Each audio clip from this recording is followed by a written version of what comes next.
हवाले से आपके पास हम हाज़िर होते रहते हैं और उनके जो प्रॉब्लम है वो इस वीडियोस में हम डिस्कस करते हैं। आज हमारा जो टॉपिक है वो इस हवाले से है कि बच्चों में आदत जो है नेल बाइटिंग, इनके नाखून चबाने की, उसके बारे में हमने कुछ गुजारिशात आपके सामने करनी है। नाज़रीन, ये बीमारी इस हद तक पूरी दुनिया में फैली हुई है कि ये कहते हैं कि दुनिया भर में 30% लोग इस बीमारी का शिकार हैं और ये ना सिर्फ बच्चों में है बल्कि नौजवानों में और बड़ी उम्र के लोगों में भी ये बार दफ़ा पाई जाती है। और नाखून चबाने की जो आदत है वो इसकी बड़ी वजह यहाँ से शुरू होती है कि बच्चे बिलूम तौर पर गैर इरादी तौर पर अपने किसी और काम में मसरूफ़ होते हैं, लेकिन साथ साथ वो मुंह में उंगलियां वगैरह डाल के उसे चबाते रहते हैं, चूसते रहते हैं। मसलन स्टडी के वक्त या कोई वीडियो वगैरह देख रहे हैं उसके वक्त, और या बाज़ दफ़ा किसी तरफ जो है वो जो बहुत ज़्यादा उन्हें मरकूज़ जब करनी हो, कोई अहम टॉपिक हो कि जिसमें उन्हें ज़हन पर जोर देना हो और अपनी सोचों को मरकूज़ करना हो, तो उस वक्त भी ये करते हैं। और बाज़ दफ़ा बहुत ज़्यादा टेंशन में या गुस्से में होते हैं तब भी करते हैं। और जब बहुत ज़्यादा बच्चों में सेंसिटिविटी हो, हसासियत उनकी तबीयत में पाई जाए, इज़्तिराब हो, गुस्सा हो, तो उसमें भी उनकी आदत जो है वो बढ़ती रहती है और अपने उंगलियां तरह जो है नाखून जो है वो चबाने रहते हैं। और इसकी वजूहात हर उम्र के लोगों की मुख्तलिफ हो सकती है, जिसमें कशमकश हो जाती है नौजवानों में और बच्चों में, और तनाव होता है, टेंशन होती है, किसी काम का जी नहीं चाहता, बोरियत होती है, और बाज़ दफ़ा हर वक्त उन्हें डांट डपट का सामना करना पड़ा हो, किसी से धमकियाँ मिली हों और बार बार छोटी छोटी बात पर उन्हें लोगों के सामने शर्मिंदा किया जा रहा हो। या फिर बाज़ दफ़ा इस तरह होता है कि उनका हाथ किसी मशीन वगैरह में आ जाए तो एकदम गैर इरादी तौर पर आदमी फिर उंगली मुँह में डालता है, तो उससे भी फिर उनकी ये आदत जो है वो पुख्ता होती जाती है।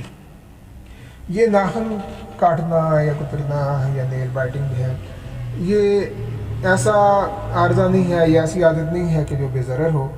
और उसके बाद फिर मुख्तलिफ उससे मसाइल जो है पैदा हो जाते हैं। नाखून के नीचे जो है वो बैक्टीरिया होते हैं, हर घंटे में लाखों बैक्टीरिया यहाँ होते हैं, और जब ज़ाहिर इंसान अपने मुंह में डालता है तो उसके बाद यही जरासीम उसके मुंह में और फिर पेट में चले जाते हैं और उसको मैदे की खराबियाँ और मुख्तलिफ मसाइल उसको हो सकते हैं। फिर नाखून कुतरने से नाखून के नीचे जो टिश्यूज़ होते हैं वो जो है मुतासर होते हैं और वो ज़ख्मी हो सकते हैं और उनमें भी इन्फेक्शन हो सकती है, वो अब नॉर्मल, और फिर नाखून की शेप जो है वो भी अब नॉर्मल सी हो जाती है और उनकी खूबसूरती जो लताफत जो है वो बरकरार नहीं रहती। और इसके अलावा इन नाखूनों के नीचे फिर फंगस का भी ख़तरा होता है बार बार इनके साथ अगर ये मामलात किए जाएँ, और ये ऐसा आर्जा है कि जो कि बच्चों में ज़्यादा होता है और बड़ों में निस्बतन कम होता है। और इस किसी वक्त बच्चे कोई बात कहने को उनके अंदर हौसला ना हो या वो परेशानी हो, कशमकश हो, तो ये मसाइल उनको जो है वो पैदा हो जाते हैं। बाज़ दफ़ा बच्चे एक स्कूल जिसमें शुरू से वो तालीम हासिल कर रहे हैं वो चेंज होकर दूसरे स्कूल में चला जाए तो उससे भी बाज़ दफ़ा परेशान हो जाते हैं और नए माहौल से, और कभी वो टीचर से नामानूस होते हैं, उससे मुतासर नहीं होते, और वहाँ जो नए स्कूल में नए माहौल में उन्हें कोई मिलता है, पड़ोसी मिलते हैं, बच्चे मिलते हैं, दोस्त मिलते हैं, तो वो एडजस्ट नहीं कर पाते, या वो घर में वो चेंज करते हैं, खुसूसन किराएदार जो होते हैं वो एक जगह से दूसरी जगह जाते हैं तो वो माहौल में एडजस्ट नहीं हो सकते, तो उस वजह से भी इनको ये बात जो है वो पेश आ सकती है। और ये छोटे छोटे और मामलात होते हैं, और बाज़ दफ़ा बड़ों की तरफ से तो जो उनको पूरी ना मिले, पूरा टाइम ना मिले, तो इस तरह से कमतरी का शिकार होकर भी उनकी ये हरकत जो है वो शुरू हो जाती है। तो इसका इलाज सख्ती नहीं है बल्कि हिकमत के साथ, तदब्बर के साथ, नरमी के साथ, प्यार के साथ उन्हें इस चीज़ से समझाने की ज़रूरत है कि हर क्या वजह है कि जिसकी तरफ हुआ है, और उनके ज़हन में ये बात बिठाई जाए कि इसका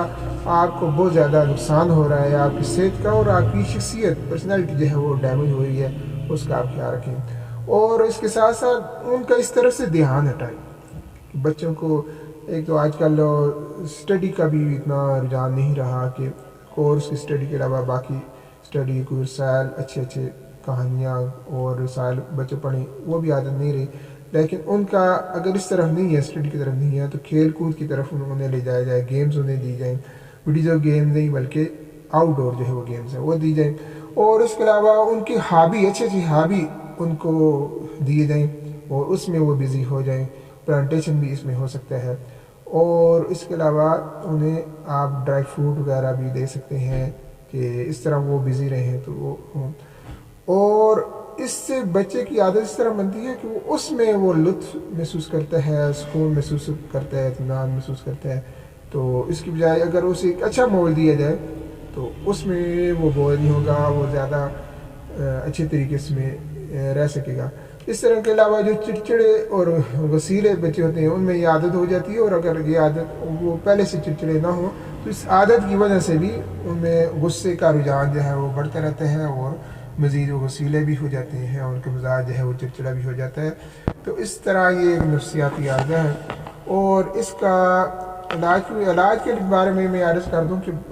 جو ویڈیو ہمارے ویورز دیکھتے ہیں تو وہ بار بار یہ پوچھتے رہتے ہیں کہ آپ نے ساری باتیں تو بتا دیں لیکن علاج نہیں بتایا، اس کی میڈیسن نہیں بتائی، تو اس لیے میں سیارت کر دوں کہ سیلف میڈیکیشن جو ہے یہ بعض دفعہ خطرناک انسان کے لیے ہو سکتا ہے۔ کوئی میڈیسن ہے ہومیوپیتھی کی، ٹھیک ہے، اکثریت اس کی میڈیسن جو ہے وہ اس کے سائڈ ایفیکٹس کم سے کم ہیں، لیکن پھر بھی اپنے معالج کے مشورے سے آپ یوز کیا کریں۔ اور اس مسئلے میں جو عام طور پر میڈیسن دی جاتی ہے وہ آئرن ٹرائیفیلم اور اس کے علاوہ نیٹرم میور یہ بھی دی جاتی ہے، لیکن ہر ایک کی اپنی اپنی مزاجی کیفیات ہوتی ہیں اور اس کے مطابق میڈیسن دی جاتی ہے۔ تو یہ عادت جو ہے جیسے کہ میں نے پہلے عرض کیا تھا کہ یہ 30% لوگوں میں دنیا بھر میں پائی جاتی ہے، تو اس سے چھٹکارا ہمیں شروع سے ہی دلانا چاہیے کہ بچوں کی اگر یہ عادت پڑی جاتی ہے تو وہ نوجوانی کی عمر یا لڑکپن کی عمر سے پہلے ان کی عادت جو ہے وہ چھوٹ جائے۔ تو اللہ تعالیٰ سے دعا ہے کہ ہمیں صحت کی نعمتوں سے سرفراز فرمائے۔